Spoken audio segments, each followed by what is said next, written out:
Albert, and in that shower. Tonight we travel back to a world that smelled of death. The year is 1854. London, Paris, New York, Philadelphia, cities swelling with people who had come looking for work, for opportunity, for a new life. But what they found more often than not was sickness. The streets were narrow. The buildings leaned close. Sewage ran in open gutters, mixing with rainwater, with mud, with the waste from slaughterhouses and tanneries. The air was thick, not just with smoke from coal fires, but with something else. A smell that clung to clothing, to hair, to the inside of the throat. The smell of rot. People lived packed together in tenements, whole families in single rooms. They shared water from communal pumps. They shared privies in back alleys. And they shared disease, cholera, typhus, dysentery, tuberculosis. These words were whispered in every language, in every neighbourhood. They swept through cities in waves, killing thousands in weeks. Children died in their sleep. Mothers died in childbirth. Workers collapsed in factories and never got up again. And no one knew why. Doctors spoke of miasma, bad air rising from garbage and swamps. They believed sickness drifted on the wind, invisible and unstoppable. Some thought it was divine punishment. Others blamed the poor for their own filth. But the truth was simpler and far more dangerous. The invisible killers were already among them, living on hands, on food, in water, waiting. This is the story of how one simple substance, cheaper than bread, humbler than medicine, quietly changed everything. This is the story of soap. In the early 1800s, most people did not bathe regularly. This was not laziness or ignorance. It was simply how life worked. Water had to be carried, bucket by bucket, from wells or rivers. It had to be heated over fires that required wood or coal, resources that cost money. A full bath meant hauling and heating dozens of gallons of water, then disposing of it afterward. For a working family living in 2 rooms, this was an impossible luxury. Instead, people washed their faces and hands when they could. They changed their underclothes, linen shifts that absorbed sweat, and believed this was enough. Outer garments were rarely washed at all. A wool coat or dress might go years between cleanings. Soap existed, but it was not what we would recognize today. It was made in small batches by local artisans who boiled animal fats with wood ash lye in great iron cauldrons. The process was dangerous. Lye could burn skin down to the bone, and the resulting soap was harsh, grainy, and expensive. A cake of soap cost as much as a day's wages for a labourer, so it was used sparingly, if at all. Laundresses used it. Wealthy households kept it in locked cupboards. But for most people, plain water, cold water, was all they had. And in the cities, even water was suspect. The same rivers that provided drinking water also received the waste from upstream factories, slaughterhouses, and neighbourhoods. Pump water came from wells that sat mere feet from overflowing cesspits. There was no understanding of contamination, no concept of invisible organisms multiplying in liquid and filth. When cholera came to London in 1854, it killed over 10,000 people in a matter of weeks. The disease struck suddenly. Violent cramping, uncontrollable diarrhea, dehydration so severe that victims' skin turned blue-grey and their eyes sank into their skulls. Most died within hours of the first symptoms. Dr. John Snow, a physician, traced one outbreak to a single water pump on Broad Street. He believed the disease was spreading through contaminated water, not air, but his theory was ridiculed. The medical establishment clung to the miasma theory. The idea that something invisible in water could kill seemed absurd. Still, when the pump handle was removed, the outbreak ended. But even then, even with evidence before them, most doctors could not accept the truth. that disease was not a vapour, but something living, something that could be washed away. In 1847, a Hungarian doctor named Ignác Semmelweis noticed something strange. He worked in the obstetrics ward of Vienna General Hospital, where two clinics operated side by side. In the first clinic, where medical students delivered babies, 1 in 10 mothers died of childbed fever, a mysterious infection that caused fever, convulsions, and death within days of giving birth. In the second clinic, staffed by midwives, only 1 in 50 mothers died. The difference was staggering, terrifying, and no one could explain it. Semmelweis began to watch the students.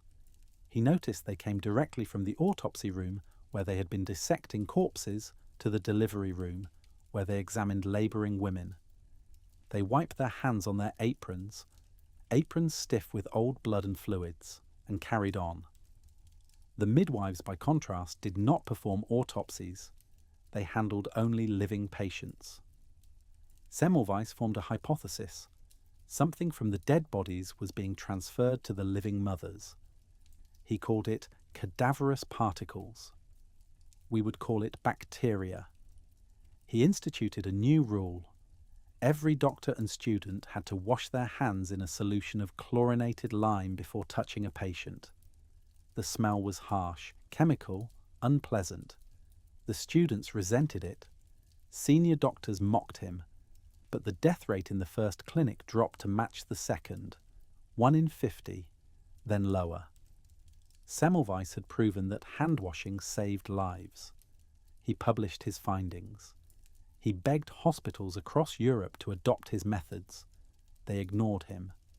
The medical community found the idea insulting, that educated gentlemen could be carriers of disease, that their hands, their instruments, their very presence could kill. Semmelweis grew obsessed, desperate. He sent angry letters to doctors who refused to listen. He shouted at conferences. His colleagues declared him mad. In 1865, he was committed to an asylum.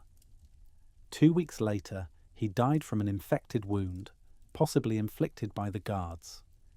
He was 47 years old. It would be another 20 years before his ideas were accepted.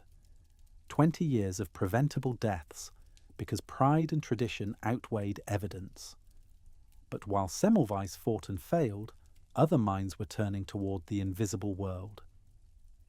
Louis Pasteur did not set out to save lives. He set out to save wine. In the 1850s, French winemakers faced a crisis. Barrels of wine were spoiling, turning sour, cloudy, undrinkable. The industry was losing fortunes. Pasteur, a chemist, was asked to investigate.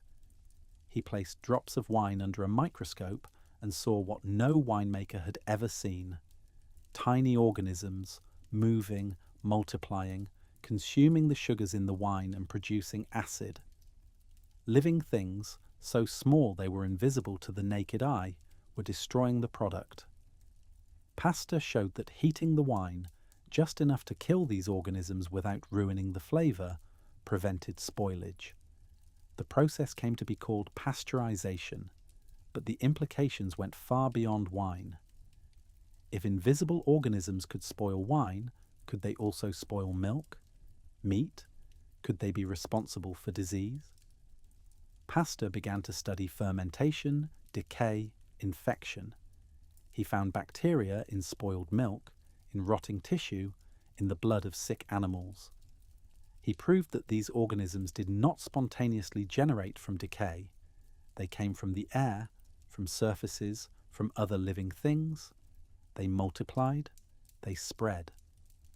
This was the germ theory of disease, the idea that illness was caused not by bad air or divine punishment, but by microscopic living organisms that could be transmitted from person to person, surface to surface, water to food. In England, a surgeon named Joseph Lister read Pasteur's work and realised the connection. Patients were dying after surgery, not from the operations themselves, but from infections that set in days later. Their wounds turned red, swollen, filled with pus. Gangrene crept up limbs. Fever consumed them. Lister began spraying carbolic acid, a strong antiseptic, in operating rooms. He soaked his instruments in it. He washed his hands with it. He demanded his assistants do the same. The death rate from post-surgical infections dropped by 2/3. Still, many surgeons refused. They did not like the smell. They did not like being told their methods were dirty. They saw the pus in a wound as a sign of healing, not infection. They called it laudable pus. But slowly, painfully, the evidence accumulated. Hospitals that adopted antiseptic practices had lower death rates. Doctors who washed their hands saved patients. Wounds that were cleaned with carbolic acid healed. And underlying all of it, every sterilized instrument, every disinfected surface, every scrubbed hand, was one simple truth: the invisible could be washed away. Now the question became, how do you get an entire civilization to wash? Soap is not complicated. Chemically, it is the product of a reaction between fat and alkali. Take rendered animal fat, tallow from cattle or sheep, and mix it with a strong base like lye made from wood ash. Heat them together. The fat molecules break apart and recombine with the alkali, forming soap and glycerin. The ancient Babylonians knew this. The Egyptians knew it. The Romans built elaborate public baths and used soap-like substances to clean their bodies. But by the Middle Ages, soap-making had become a guarded craft, controlled by guilds, produced in small batches, sold at high prices. In England, soap was taxed as a luxury item. The tax was so heavy that it effectively kept soap out of the hands of ordinary people for decades. Then, in 1791, a French chemist named Nicolas Leblanc invented a new process for producing soda ash, the alkali needed for soap, cheaply and in large quantities. Previously, soda ash came from burning certain plants or from scarce natural deposits. Leblanc's process used common salt, sulfuric acid, limestone, and coal. It was industrial, scalable, filthy. It produced clouds of toxic gas and mountains of waste, but effective. Soap production exploded. In the 1840s and 50s, factories in England and France began producing soap on a scale never before seen. They used massive vats, steam-heated, stirred by mechanical paddles. They poured liquid soap into wooden moulds, cut it into bars, stamped it with brand names. And for the first time in history, soap became affordable. A working-class family could buy a bar of soap for a few pennies. It was still harsh. It stripped skin, left hands red and cracked. But it worked. It removed grime. It killed the smell of sweat and smoke. Chemists refined the formula. They discovered that different fats produced different qualities of soap. Olive oil made a gentle soap. Coconut oil made one that lathered easily. Palm oil gave hardness and durability. By the 1860s, companies like Pears in England and Colgate in America were producing millions of bars a year. They advertised in newspapers, on billboards, in shops. They marketed soap not just as a cleaning agent, but as a symbol of respectability, of health, of civilization. Cleanliness is next to godliness, the ads proclaimed. Mothers who loved their children used soap. Families who wanted to rise in the world scrubbed their doorsteps. Cleanliness became a moral virtue. But the real virtue of soap was simpler than morality. It was molecular. Soap works because of its unique structure. One end of a soap molecule is attracted to water. The other end is attracted to oils and fats. When you wash your hands with soap, the soap molecules surround particles of dirt and grease, pulling them away from your skin. The water then rinses everything away: dirt, grease, bacteria, viruses, leaving the surface clean.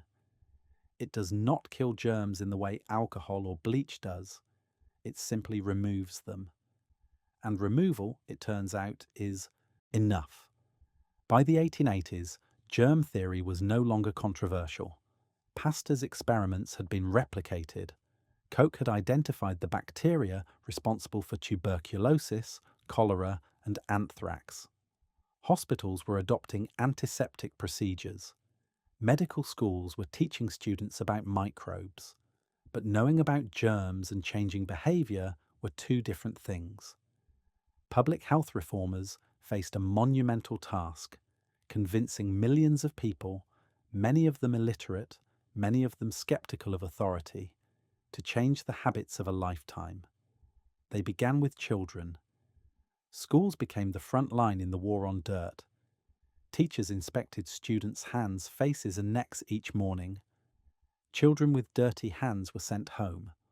Posters appeared on classroom walls showing magnified images of bacteria with captions like, "These little enemies live on your hands." Nurses visited tenements, teaching mothers how to bathe infants, how to wash vegetables, how to boil water. They distributed pamphlets with simple instructions. Wash your hands before eating, after using the privy, before preparing food. In factories, owners installed washrooms, not out of charity, but because healthy workers were more productive than sick ones. Tuberculosis and typhoid were costing them money. Soap and running water were cheaper than lost wages and funerals. The military took hygiene even more seriously. For centuries, more soldiers had died from disease than from combat. Typhus, dysentery, and cholera killed entire regiments. During the Crimean War in the 1850s, Florence Nightingale had proven that sanitation saved lives. By World War I, armies had learned the lesson. Soldiers were required to bathe regularly. They were issued soap as part of their standard kit. Latrines were dug far from water sources. Medical officers inspected camps for cleanliness. The death rate from disease dropped dramatically. Soap became patriotic. Posters showed clean, healthy soldiers marching to victory. Advertisements urged families to support the troops by staying clean at home. "Don't be a disease carrier," one poster warned. "Wash your hands." Churches joined the campaign. Ministers preached that cleanliness was indeed godliness, that caring for the body was caring for God's creation. Sunday schools taught children to sing hymns about washing. By the 1920s, bathrooms with running water and indoor plumbing were becoming common in middle-class homes. The ritual of the daily bath was established. Children were taught to scrub behind their ears, to wash their feet, to brush their teeth. And soap, once a luxury, once a mystery, was now in every home. The statistics tell a story that is hard to grasp in its enormity. In 1900, the infant mortality rate in American cities was around 160 deaths per 1,000 live births.